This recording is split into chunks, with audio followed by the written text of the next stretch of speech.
Well, hello to all of our friends out there in the Bosshole Transformation Nation. This is your host, John Brewer, and welcome to this installment of the Bosshole Chronicles. Today, you're going to get a chance to meet a new friend of mine. This is somebody I met at this year's 10th anniversary of Podfest, which is an amazing conference for podcasters and producers and people that just want to get their voice out there. You're going to get a chance to meet Ande Lyons. Now, I met Ande at Podfest. This was her first time there as well. Ande is a successful business founder, business person, and seasoned podcaster. She's actually going to be launching her podcast called Don't Be Caged by Your Age, which is specifically for people to help them thrive after the age of 65 and how they can look at new pathways in their lives and feel enlivened and engaged and visible now that they are in a different chapter of their lives, if you will. But I was just, taken by Ande's own Bosshole experience and how it helped to shape her into the amazing professional she is today. I think you're going to get a real kick out of meeting her. So let's meet Ande Lyons. The Bosshole Chronicles are brought to you by Real Good Ventures, a talent optimization firm helping organizations diagnose their most critical people and execution issues with world-class analytics. Make sure to check out all the resources in the show notes and be sure to follow us and share your feedback. Enjoy today's episode. Well, Ande, welcome to the Bosshole Chronicles. It's great to have you here. I am so delighted to be here with you, John. Thank you for having me. You bet. And our listeners know from the introduction, you and I had a chance to meet this year at Podfest. It was my first time there. Was it your first time? Absolutely my first time. It was an amazing community of podcasters and support people. It really was great. And I remember what a delightful lunch you and I had, actually twice. But during one of those, you shared with me a pretty remarkable Bosshole story. So I said, we got to have Ande on the podcast. But also just you have a really interesting and unique background, an accomplished business professional. So I wanted to make sure that you had a chance to show up. So, hey, can we go back to that story? I mean, I'm still thinking about what you experienced. And if we can start there and just sort of move forward about how that shaped who you are and the professional and how you've helped people out there in the world. Thank you, John. And listeners, I earned my MBA way back in 89. And when I earned it, I went into banking, not because it was a fit for who I am. Okay. I am an entrepreneur. I'm a risk taker. Bankers are always mitigating risk, right? Right. But I wanted to get that experience on my resume, that real critical thinking, doing financial analysis on every industry and crunching numbers and doing all the things, right? And also finding out how banks lent money. How did that whole thing work? So I was in my third year. I'd made it 3 years when the bank had been seized by the FDIC. Now, this is a $50 billion bank that went under in 92 because of the real estate crisis that we had here in 1990 here in New England. And the downsizing left me in charge of a high-profile portfolio. And honestly, I'd been a commercial lender for a minute, right? A couple of years, and I was having a great time going to the Skybox games and just really entertaining my clients, and it was wonderful. Sure. But I had to take a 6-week medical leave for surgery. And when I returned, my boss, the department head, had taken my portfolio and given it to a newly hired man out of New York City. I'm here in Boston. They brought him here and they gave him my portfolio and the title of vice president, never talking to me about it. And they just said, you're going to do a workout now. You're going to work on the deals that are falling behind, and in arrears. In those 6 weeks, there was no communication about this change being made. Oh my gosh. Okay, go ahead. Sorry. And we had email then. Yeah, we did, didn't we? That's right. I remember that. Yeah. Anyway, so I returned and it felt really weird. And they asked me, my department head said, you really need to meet with HR. And I thought, where is all this coming from? Right. I left feeling like I was a star. My clients all loved me. I was doing all the right things. My personnel file folder was A+. The new bank president had quoted me in an email to everybody about if we can all have I was called Andrea there, her Mm. attitude, we will make this new bank a success, right? And so I couldn't figure it out. So I went and spoke to HR and they said, well, maybe you need to talk to our outplacement group. And I was like, wow, this is strange. Yeah. And so I went, I had a conversation with this outplacement counselor, and she started sharing things that were in my personnel file that I knew were absolutely against all the laws. I was in therapy. Hello, that doesn't belong in my file. I went to an acupuncturist. What? And then the final one was that I was crying in front of clients. Anybody knows me, I'm an extrovert. I can be having the worst moment in the world, but I see someone and I light up. I'm like, hi, how are you? What's Right. up? Right. Just not my nature. And then the counselor's looking at me and she's looking at me under her eyebrows, like, you're getting this, right? And I was like, oh my gosh, thank you so much for revealing this information that I was unable to see in my personnel file. I'm off to go hire a labor law attorney. Yeah. Yeah. And that's what I did. Now, I didn't have any money to hire anybody great to defend me. Right. And frankly, just being able to have that labor law attorney put together the correspondence to the bank saying, what you've done is wrong, and here's what's happening, really validated my experience. And that felt great. But I had to sit there for 6 weeks with nothing to do while all of this got settled. Right. It was so awkward. I learned a lot from the experience because I don't know, listeners, if you come from a family that loves adversary and difficult conversations and confrontations, but I grew up with, you got to be a good girl and go with the flow with what everybody wants you to do. Coupled with my family avoided confrontations like the plague. So Okay. I didn't have experience in having tough conversations. And so I had lifelines to friends who were good at this. And they would tell me, okay, don't meet with them unless your attorney's present, and don't do this and don't do that. So in standing up, and folks, I got to tell you, my boss was a woman. Oh. And so this made it even more of a tragedy to me. I had gone to an all women's MBA program, so I knew the challenges of women in the workplace, still trying to find their way after years of men being, the dominant feature and not understanding how to have conversations themselves. So I learned a lot, but it was very painful. The important thing was that I took a stand, and I'm thinking of Taylor Swift, who went to every day to her trial for sexual abuse because no one would believe her that it happened. And she was standing up for all the other women who it never happened for. Taking a stand and being okay with whatever the outcome was going to be, and knowing that you would figure it out once it happened and find a new way for yourself. And I deeply understand, John, how sometimes people say, well, if I get a bad rap, right, if I get a bad reputation, then I'm not going to be able to find a new job, right? I'm not going to be able to get into another follow role. me. This will follow me wherever I go, right? Exactly. And anybody that could think of this rationally would realize this was, one, a horrible thing to do to another person, illegal, which obviously, I mean, you pursued on your own.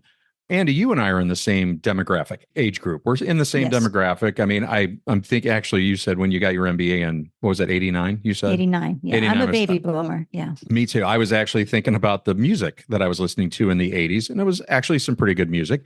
But this is the sort of thing where, and you just said something really interesting, under what I would consider to be the model, the business model under which you and I, or through which you and I came. You showed up, you followed the rules. You could challenge the rules. You and I are rule challengers. There's no question about it.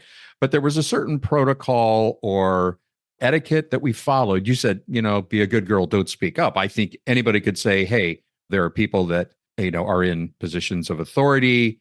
We trust their insights, their expertise, their integrity to do the right thing. And then you're gone for 6 weeks and your job is completely, well, one, people are fabricating stories. And two, your job is gone. Is it any wonder people are suspect and, quite frankly, pissed off at organizations that do this? And it's not an indictment on the entire organization. It's that manager or that boss hole, but it translates to the organization. And then we see now the emerging workforce that says, why would I want to put myself through that? People that are in their 30s or 40s are saying, I don't want to do that. Why would I do that? Give myself over. You were way too trusting or you gave him too much credit. Well, that may be true, but that Bosshole earned that reputation. Right. And you're doing everything right. Exactly. You're meeting numbers, you're meeting expectations, you're getting quoted by the president of this big bank. Yeah. And all of a sudden you get undermined out of right field. And if she had come to me and said, Andy, you've been doing a great job, but honestly, this is a corporation. We need to follow our own internal protocol and who gets to have these type of clients. And you've only been a commercial lender for a minute and you've done a great job, but but you're a junior, right? I really need to give this portfolio. And what can we do? Can we leave you with a few here and then you can build on that? Right. I was being punished by having to, and the banking world is called going into workout, where you have to work out loans and come up with compromises with lenders that are in default. Really ugly, gnarly work. But no conversation, out of left field, taking advantage of me.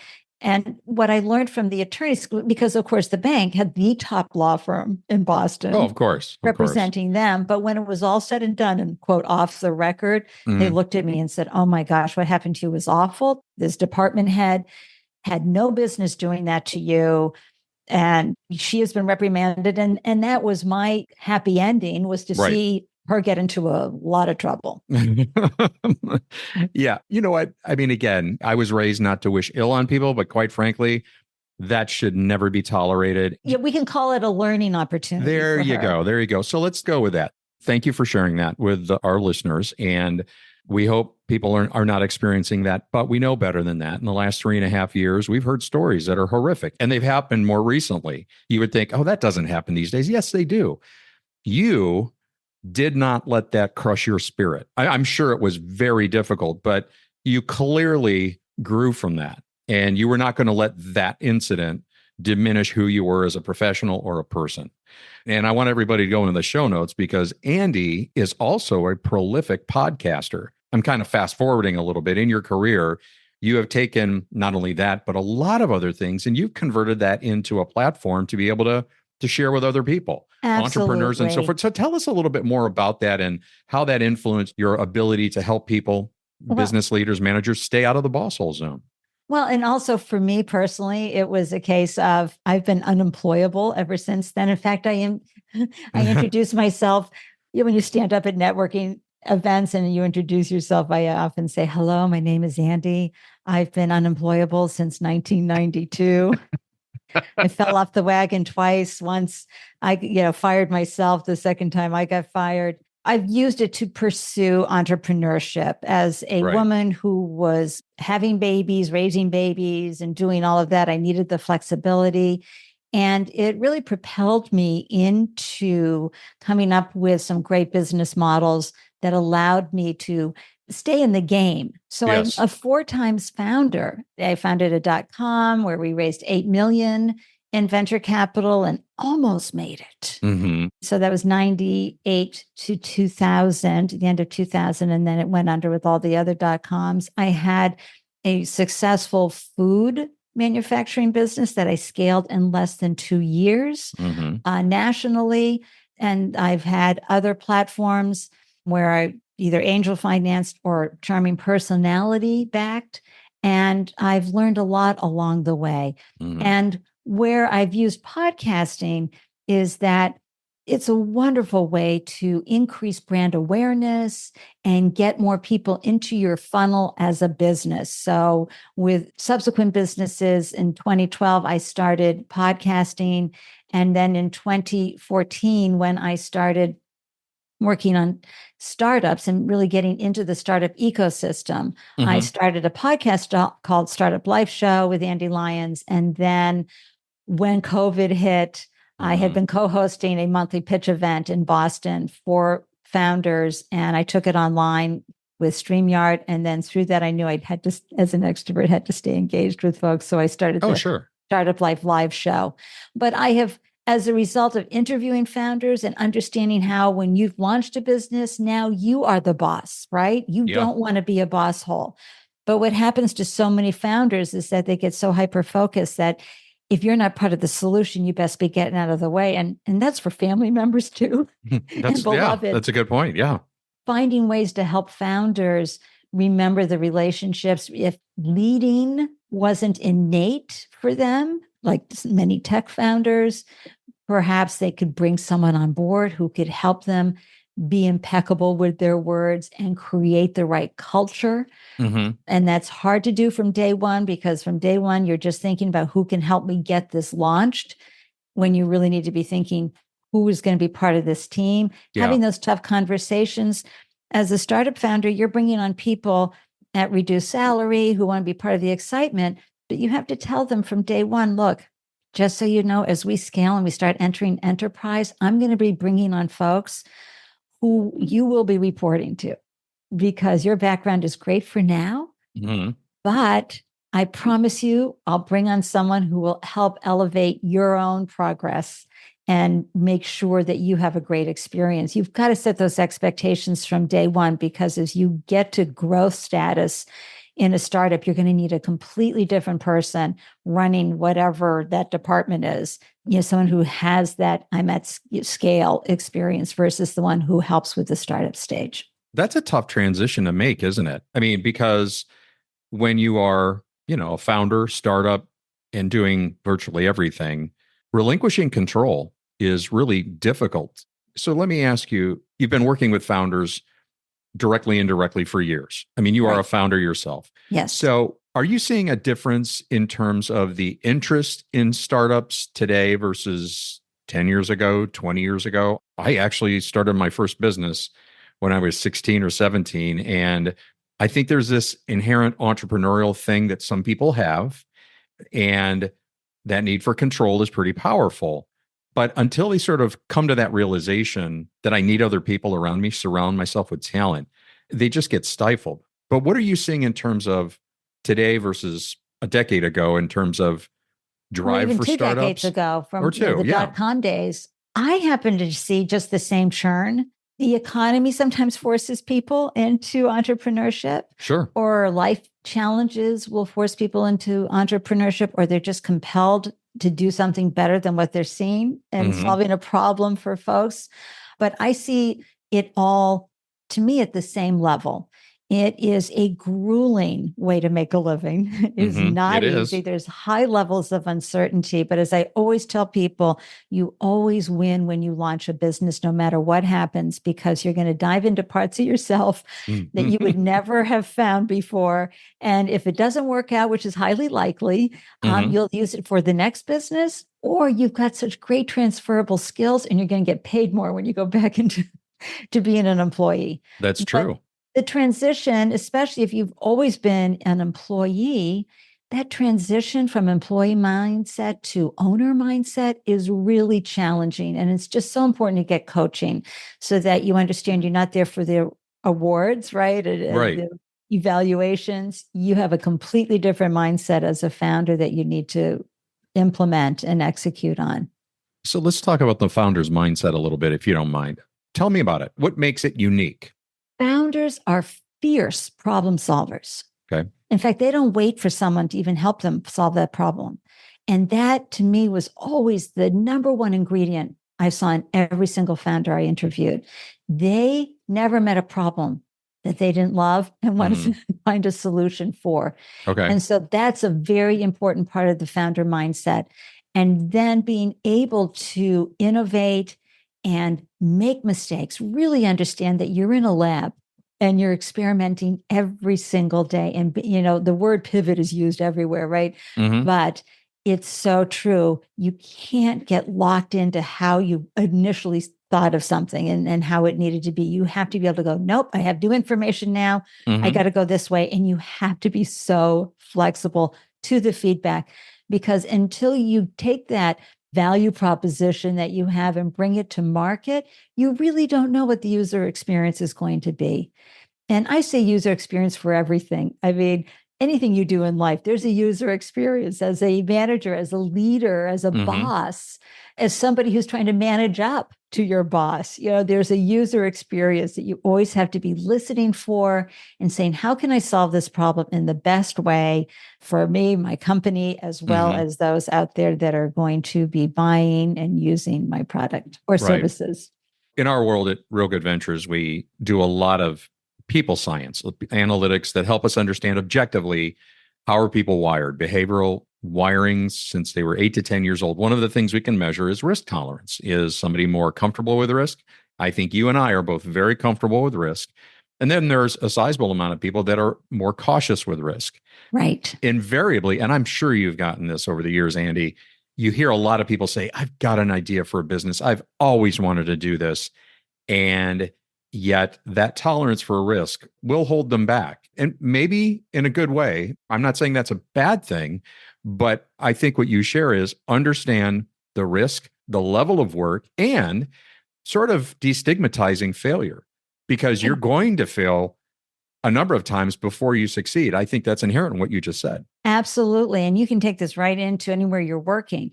You have to get comfortable with making mistakes and setting landscape for everybody. Look, we're going to make mistakes. This is Right. how we learn. Right. You know, none of the drugs we take today, none of the amazing innovations that we have today would have happened if someone had been afraid to make a mistake.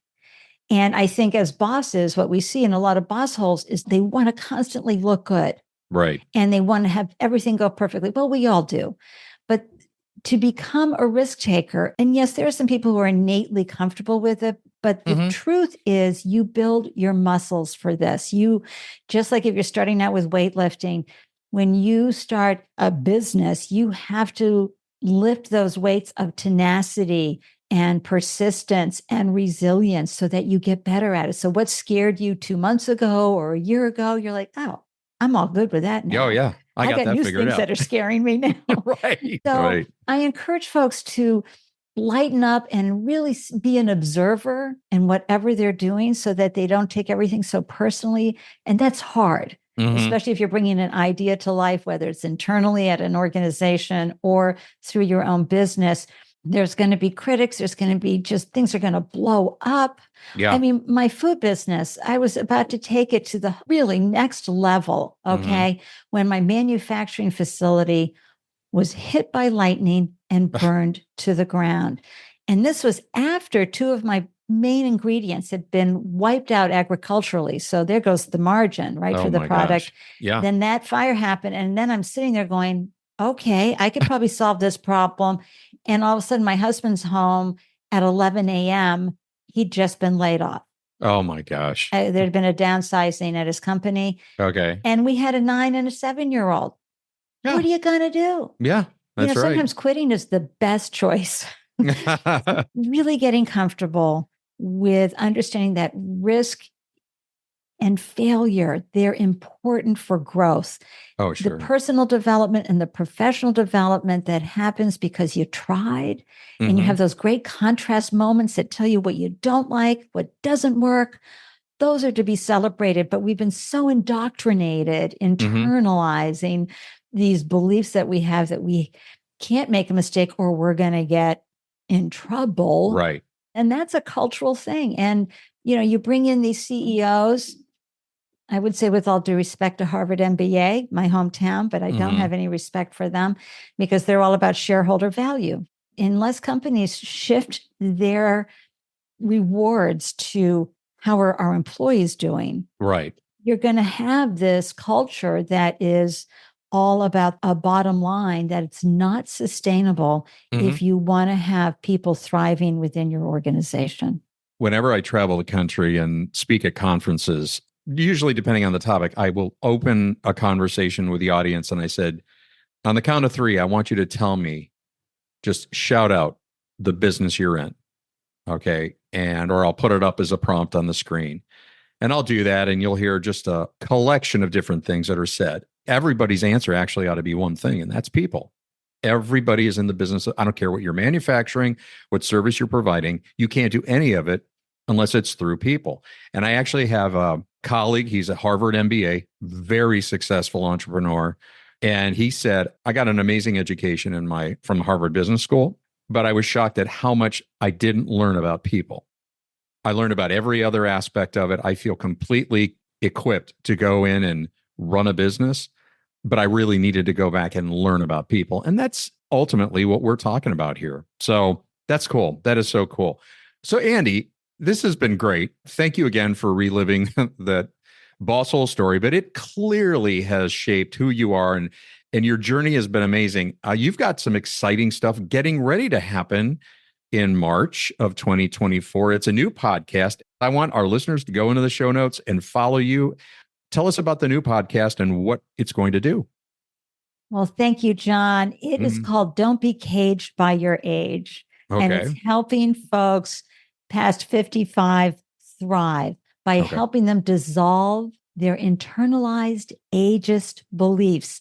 So what happens is, we get plenty of ageist and ageism, right, from society. Okay, you're 65, you need to do this, you need to look this way, where's your cane? Right. And we get it institutionally, right? We get it from our corporations, and there's history behind how did this retirement age come about, right? And why did it come about? I want to have conversations with folks who are figuring out how to reinvent, repurpose, and reimagine themselves. Because look, if you're 65, based on all the tests out there, you got another 20 to 30 years left in your life, at least. Yeah. What are you going to do? Because as humans, we need to wake up every day with purpose. Most of us do. And so how do we take those internalized ageist beliefs that are our own limitations? Well, I can't do that. I'm too old. No, you're not. So I'm having great conversations with guests who figured ways to be in the world, even though they are of, quote, the retirement age. And we're having conversations around how unhealthy retirement is. In fact, the World Health Organization has shared that it is costing societies billions of dollars here in the US and Europe and across the world by having folks, quote, retire. It is unhealthy. And if you're not using it, you lose it, right? Yeah. And you have a much greater chance of happiness and fulfillment in your post-retirement ages. So don't be caged by your age. Tune in, everyone, and find out more ways to stay engaged internally, in your organizations, as well as in pursuing new endeavors. Well, and I love when threads connect things. So when I think about startups and entrepreneurs and founders and this really sizable demographic and wealth of expertise that is out there that could be retired or getting ready for retirement, and they may not want to work full time. It could be a fractional sort of role. What a great resource to pull in and enhance your business. Those two ends can connect very easily. Absolutely. And what baby boomers and Gen Xers are brilliant at, relationships, making connections, having conversations, because we grew up at a time where we didn't have email and texting. We had to learn how to write well and talk well and be willing to have conversations with folks. So what a great addition to anyone's organization. Oh, for sure. For sure. Well, Ande, I'm so glad you were able to join me on the podcast. It has been a delight. Beyond Don't Be Caged by Your Age, anything else happening? Anything got you excited these days? No, this is really thank you for asking that. This is what I'm really focused on right now. Very excited about this next stage. And I invite folks, reach out, connect with me on LinkedIn. I'd love to learn what you're up to and what's making your heart sing with joy. I find that so fascinating. So thank you. I will make sure that's in the show notes. All right, everybody. Well, thank you. Thank you, Ande. And we will see you next time on the Bosshole Chronicles. We'd like to thank our guest today on the Bosshole Chronicles. And if you have a Bosshole Chronicles story of your own, please email us at mystory@thebossholechronicles.com. Once again, mystory@thebossholechronicles.com. We'll see you again soon.